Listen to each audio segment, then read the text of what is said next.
This is week number 2 of trying to get wealthy in 1 year with business-to-business software. And if you missed week 1, I showed you how I found my idea, how I began to validate it, and what I was about to do as my next steps to validate it by going into Facebook groups and sending outbound DMs to get people to sign up to my early bird forum. I started making posts in Facebook groups that were driving people to the early bird forum to try to see how many signups I could do to give me even more confidence in my idea of building a power dialer for B2B sales teams. So, how many email addresses have we collected so far? Drum roll, please. We have collected over 50 emails in just 1 week, which gives me more than enough confidence to run with this idea. So this idea is validated. I know people need a power dialer, and I know people need a better alternative to ones that are out there, and I just proved it. So now, here's what I need to do next. 1, I need to do market research of all the competitors out there and figure out what's wrong with them. In doing this, I need to make my own feature list and create a product roadmap. 2,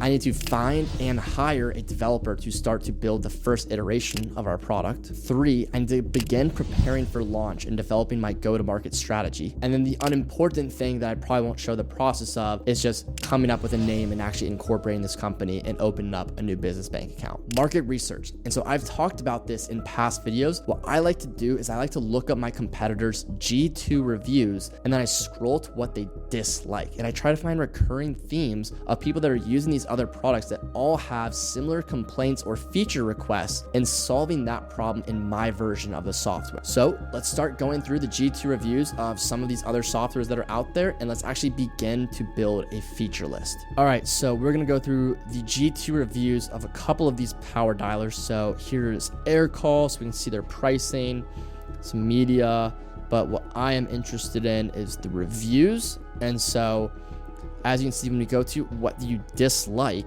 being a non-US based provider, okay. And we had a whole issue related to AirCall support of SMS, canned emails, okay. Holds phone numbers hostage. What do you dislike? Everything. So bad customer support. They will not transfer the call to a manager. Okay. I'm looking for specifically stuff about features. Okay, so sometimes AirCall drops off. Okay. Sometimes the data doesn't tell enough. We can also filter if we go up here, so we can see call issues. So let's go to limited features here, and let's see what people might be looking for. Here we go. If I could add a feature, it would be to see which team members have viewed the text messages. Okay.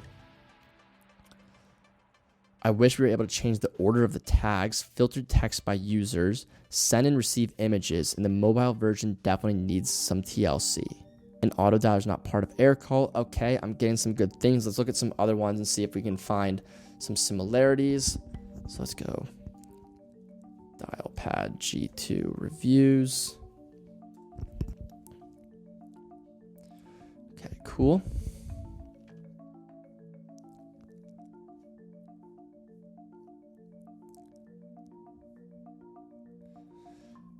Okay, drop calls again is starting to be recurring.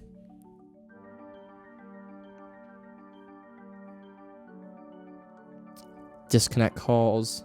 Do not disturb. Okay, let's see if I can actually go to calls. Let's go to like the 3-star reviews. That's kind of like in the middle. The desk app, and especially the phone app, randomly will with no input from anybody, move online folks offline. Okay, so like a bug, constantly freezing up. Technical issue, okay. Calls drop. Okay, so we're seeing a lot of bugs and glitches with these. AI is not correct in our speech. Freezes. Okay, so we're seeing a lot of technical bugs with this one. A lot of glitching and stuff, okay. Let me go through one more.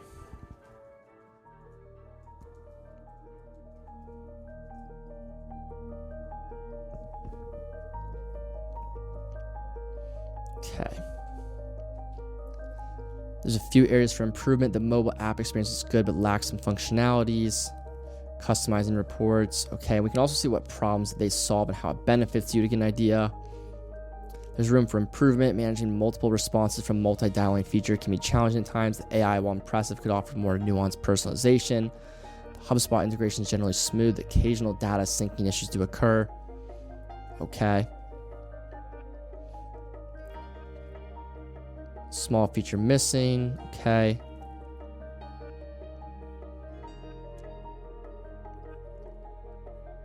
Cool. Okay, so I think I have enough to put together some features. I'm going to quickly go through some other ones as well, but I think I have enough to put together a feature list. All right, so after going through G2 and also going to all of the actual software's landing page and doing a couple more, I've put together a sheet of the features and the ones that we want to include in the MVP here, and even the ones that we want to do in the future, which I don't know if I'm going to share any of those in case the ops are watching. Don't want them to get all of that because none of them have these features yet, and I don't want them to get any ideas. Now I need to find a developer, and for this project in particular, I'm going to need a full-time CTO because not only do we need to build an amazing project, but we're also going to be rolling out new features probably every single week for quite some time. So I need someone that can really fully dedicate themselves to this process. I don't plan for this to be some little micro SaaS that I'm just trying to get to $10,000 a month. I want to actually do this and build this big, and so I need a full-time CTO, and I need to build a team of A players from the start. And I think I might have just the guy that I know. I'm gonna give him a call. Yo, Tyler, what's going on, bro? Yo, so I know we talked about a different project earlier in the year that we decided not to pull the trigger on, but something just came across my desk, and if you have 30 seconds, I think it's the best opportunity you're gonna hear. Do you wanna hear me out? All right, so I'm thinking about building a power dialer because I'm still very well connected in the B2B space, and we can charge a lot of money for it. You can get big contracts. It'll grow via outbound.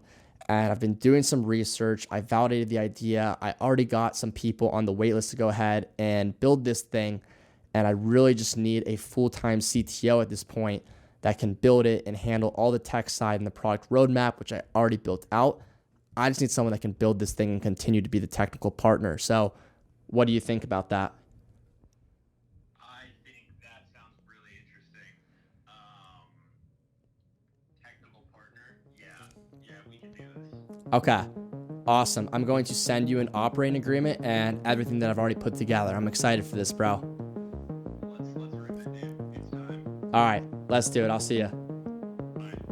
Cool. All right. Well, we have our full-time CTO now. I'm going to make an operating agreement and I'm going to send that over to him because if you guys are watching this, any single time you're working with a new business partner, a contractor, doesn't matter. You need to have your legal in check from day one. You need an operating agreement. You need non-competes. You need non-disclosures. Make sure you do that stuff. Don't let it come back and bite you in the butt one day. So now I'm going to begin to plan my go-to market strategy. So how am I actually going to grow this thing once it's built and not just have a product with 0 customers? Now it's actually interesting because this audience that I've built this year, sure, some of them might need a power dialer, but I'm really going to build this completely detached from my brand. So here's what my go-to-market strategy is going to look like. I already know how to do content marketing. So yes, I can make some videos about it. I can hire creators to make videos about it and things of that nature. And I'll also launch on Product Hunt, and I will launch to the early bird waitlist that we built and also my own personal email list. But the biggest play and what's really going to drive this is going to be outbound. And so doing things like cold calling, using our own dialer, cold email, and LinkedIn outbound. However, it has been almost a year since I've been in the cold email game and some things have changed. So I'm going to call in some backup. I'm going to drive to Tampa to meet up with the cold email wizard himself and get help from the best in the business when it comes to cold email. He's a co-founder of listkit.io that they grew to over 6 figures per month in monthly recurring revenue in just a couple of months, utilizing cold emails, setting up to 9,000 cold emails per day and getting the leads from their own platform, ListKit. So let's go drive to Tampa and meet up with them and go over our go-to-market strategy together for all of our outbound campaigns. All right, so we are at the house. Yo, what's going on, Welcome. Bro? Let's run it.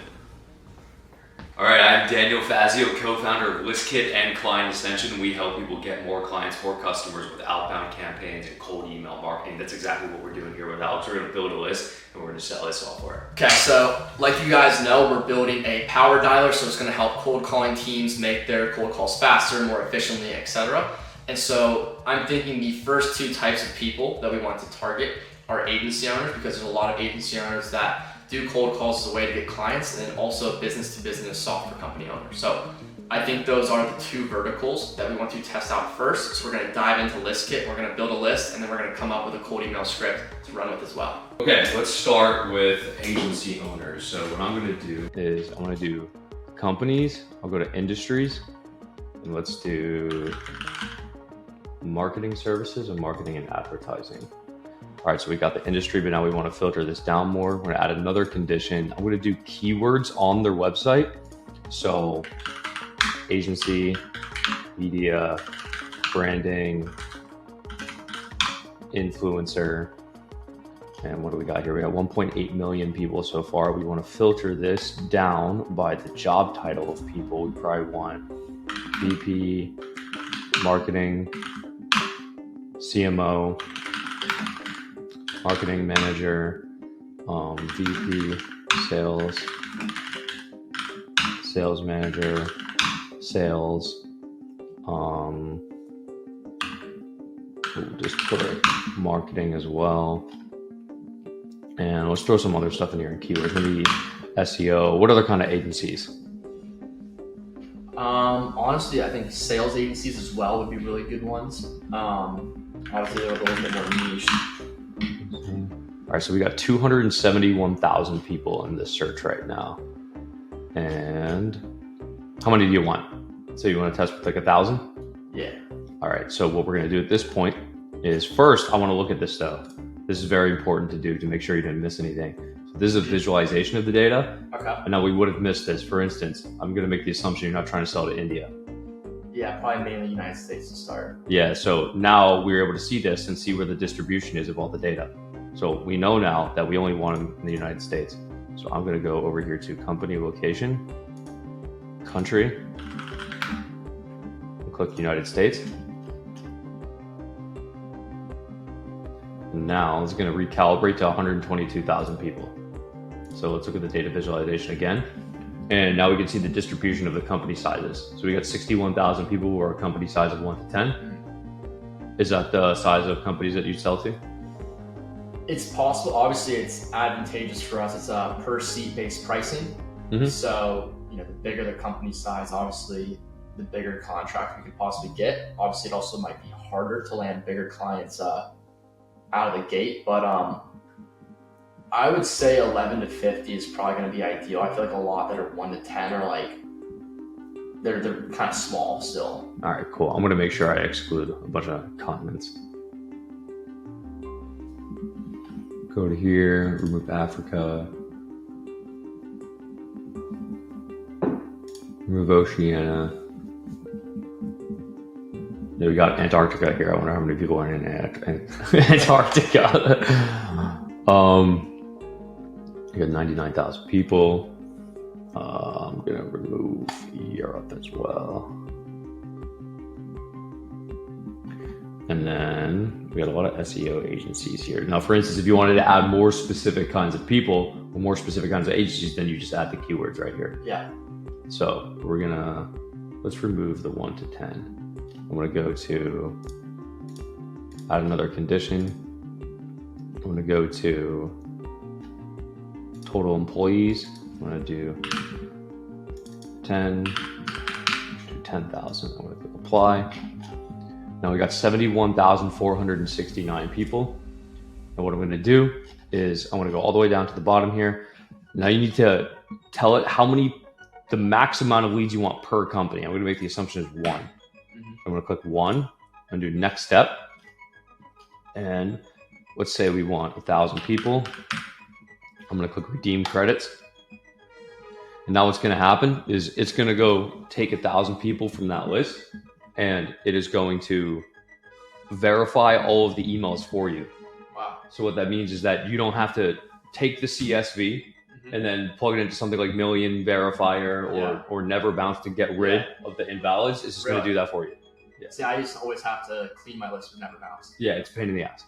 So we just don't do that. That's now this is probably going to take to get 1,000. It's probably going to take like 5 minutes. So I'm going to let this go. But in the meantime, we are looking for software companies. So we've got this feature right here. It's called predefined filters, and these are the most common searches. Okay. So software companies just so happen to be one of them. So I'm going to click decision makers at SaaS companies, and now it's going to auto populate all of the best filters for it. So in this specific instance, it's industries, information services, and then technology and information. And then the keywords are SaaS, software, platform. And then we have decision maker titles. Now, let's say, for instance, that you had some specific technology that you wanted them to have. So like, for instance, you could add another filter, and then you could do technologies. And then you could, for instance, do HubSpot. Like, you want them all to have HubSpot. I'm going to click every variation of HubSpot. Now it's going to further filter it down. Now we got 13,601 people. That's sick. Right. For instance, G2, probably a company you want to sell to. Right. Right. So let me go over to data visualization, and then we can see everything going on here. I'm going to remove India. So we got 12,376 people, and this is what we're looking like. So let's take this. We're going to do the same thing again. We're going to do max people per company 1. Click next step. Then we want another 1,000. So we're going to redeem credits. We're going to go over to our order history. And then that first one we did is at 457th out of the 1,000 so far in like 2 minutes. You see that this is pretty fast. Yeah. It's all being verified for you. Now what's going to happen when this is done, we're going to get a CSV file. And you can take that CSV file, we're going to start sending emails, start making money. That's pretty much it. It's that fast. All right, so for everyone watching, what actually makes a good cold email? So a couple components here. So first thing is that you want a specific transformation that the client is going to get. So like, for instance, in the instance of a power dialer, what does that mean? It probably means that they're going to be able to get more leads. Next, you want a risk reversal. What does that mean? So for instance, anyone here, and you're trying to sell to cold traffic, because that's what cold email is, what you want to do is make it so that the risk is lowered for the prospect. This is all about what the prospect gets and not about what you're trying to get, right? So you're going to get this without this. And then the next component is you want to add evidence to it. Yeah. So some people, if like you're just starting, you might not have evidence. And evidence is something like case studies, testimonials, the transformation that other clients experience. If you don't have that, you have to have the risk reversal. If you have a lot of evidence, you can remove the risk reversal, but if you don't have evidence, you absolutely need it. Yeah. However, if you have all three, it works absolutely ridiculously well. Also, this is very interesting. The longer you make, and this is just basic math, the longer you make a cold email, the less quantity of people who will read it in entirety. Therefore, it makes sense to make it as short as possible. And I'm going to make the assumption that people want to see some examples, and that's exactly what we're going to do for you. Cool. All right, so we're going to go ahead and build a couple scripts right now for our different niches. So we'll go ahead and show you guys that. All right, so we have got a power dialer. Let's do it like this. We're gonna do hey, name, first subject line. We're gonna make the subject line. Still works, huh? It's been working since day one. Hey, name. We created a power dialer that lets you simultaneously call hundreds of prospects. That's the function of it, right? Yeah, I don't know if it can simultaneously do hundreds, but 5 to 10 at a time, and it's gonna route you to basically whoever picks up first. Time. That means your sales team can. Let me do this actually. It means whoever picks up first, it routes to your sales team. That means they spend more time on calls instead of manually dialing. Would you like me to send over a quick demo video? That's it. It's a whole script. Super simple. Yep, that's it. That's what we're gonna do for that one. Now, for instance, let's say you had case studies. Yep. All you do here, same exact thing. We can throw it in a PS. Yeah. PS, we're currently working with company, and they've been able to add an additional 80K MRR in 60 days. Right? Now, let's say we wanted to add the risk reversal too. Same thing right here. Create a power dollar that lets you simultaneously call 5 prospects at a time. Whoever clicks the first aroutes to your sales team needs to spend more time on calls instead of manually dialing.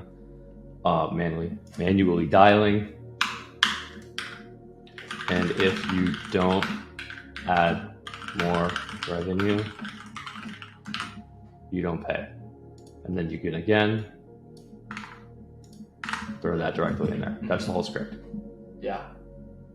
And so now if people respond positively, they want the quick demo video, are you sending them to a VSL, or are you literally sending them like a Loom video, or how do you normally go about taking from a positive response to a conversion? It would typically work better if you manually send them like a personalized one. So for in this specific instance, what you probably want to do is show them the platform and explain who they're targeting. Yeah. So like for instance, well, I know you guys are selling to this kind of person. So what if I were to do right here is I've got a bunch of phone numbers of these kinds of niches, and we throw these on, and I'm going to do it right now. And that would be what's effectively called a dramatic demonstration. Yeah. And that would be absolutely insane. That would work extremely well if you did a dramatic demonstration. Yeah. Now, if you're turbo scaling this, what you'd ideally want to do is either you're going to have to get a bunch of setters or SDRs to be doing that themselves, or you could just send them to a very standard demo video. Gotcha. And now they're in a sales process. So like you get a positive response, that should be pushed to your CRM. And then you should be constantly following up with them forever and ever and ever for the rest of the time. Because they responded, it was a positive response. It just might not be the right time. So you have to make sure you're on top of it. Now, same thing. What I want to do here is for this specific one, for software companies, we use something like, hey name. I want to try to relate to them in some form of personalization. I'm also a SaaS owner and created a power dialer for our team. We added 80K MRR in 60 days.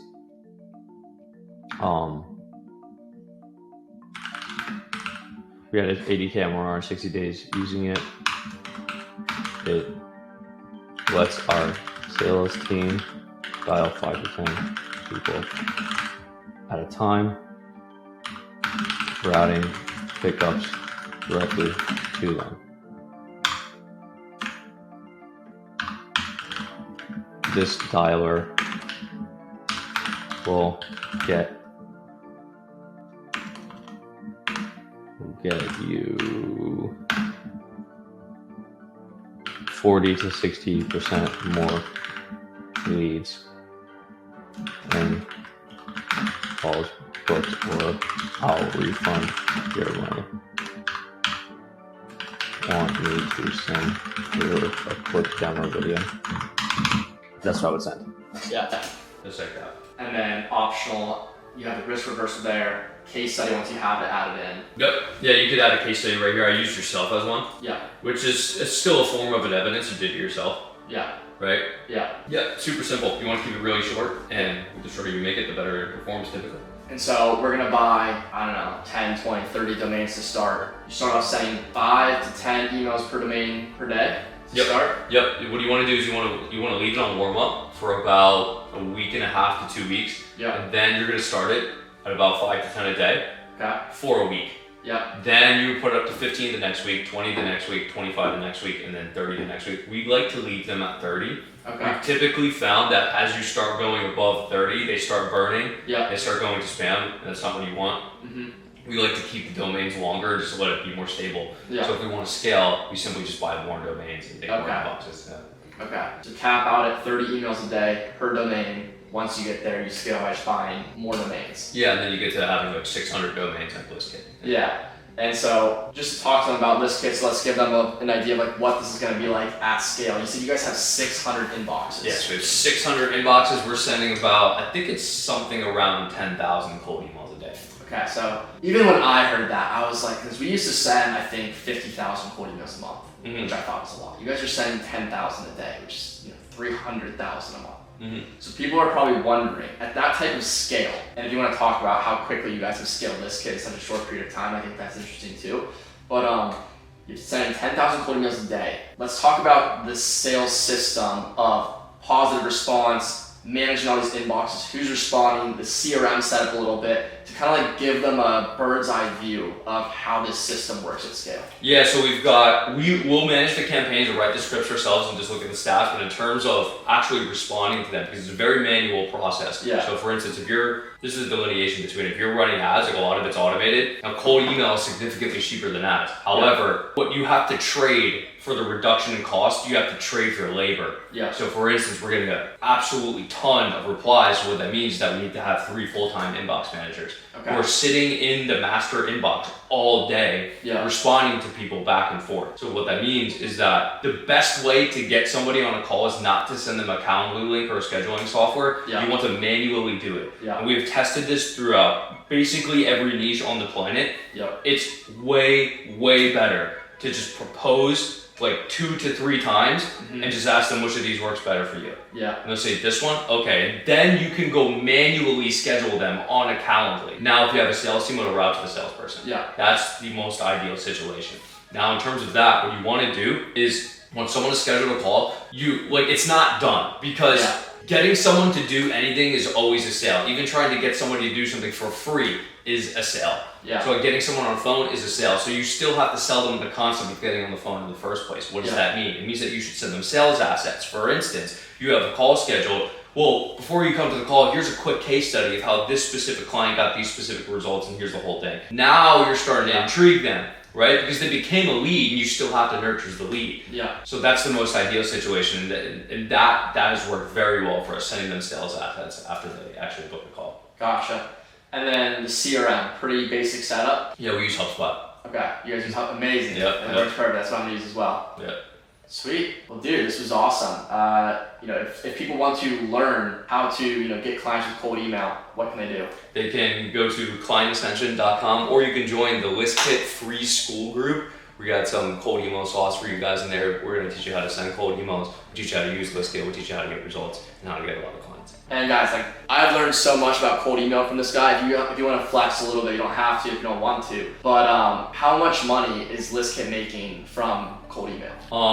Right now, ListKit reached $125,000 a month in 4 months. Sending 10,000 cold emails a day, getting the leads from ListKit, from your own software. Building ListKit using ListKit, So guys, these guys know cold email. I mean, how many years have you been doing this now?